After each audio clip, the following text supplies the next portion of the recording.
In today's video, I'll be showing you how I built this crayon box for the nieces as a Christmas gift using the Glowforge. I don't want this to be an incredibly long video, so I'm going to skip over steps like measuring the crayons and the small scale versions I made before tackling the full-size project.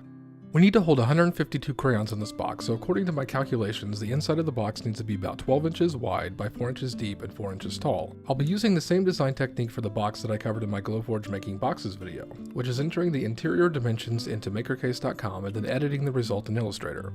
We need to modify the design to include a cut line for the lid. After that, we can add any designs or writing that we want to the box.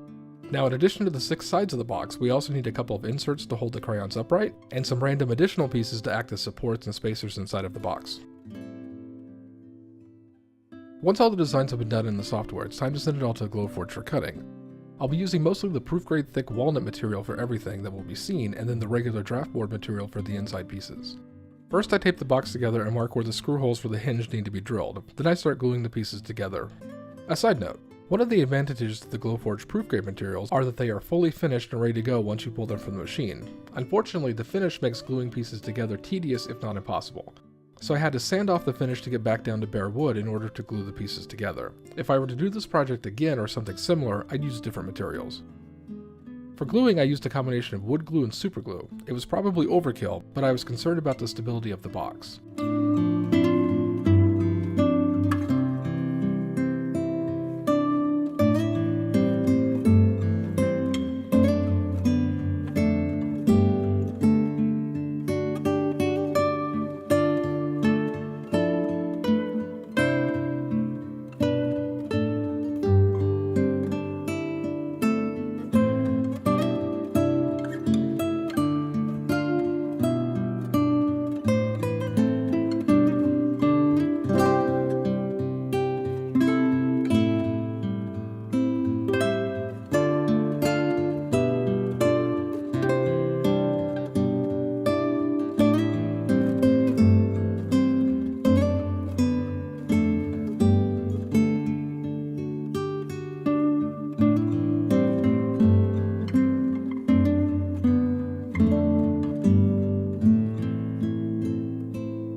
After assembling the bottom of the box, it's time to move to the lid.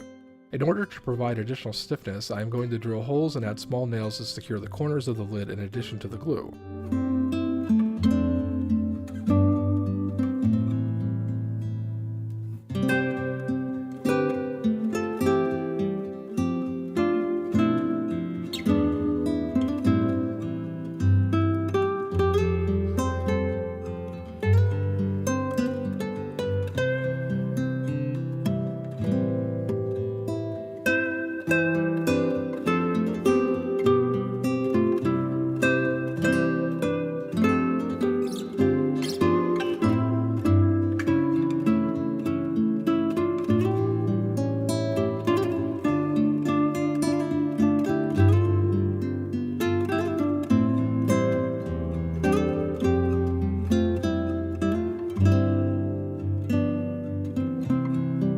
Now to drill the holes for the hinges and attach them.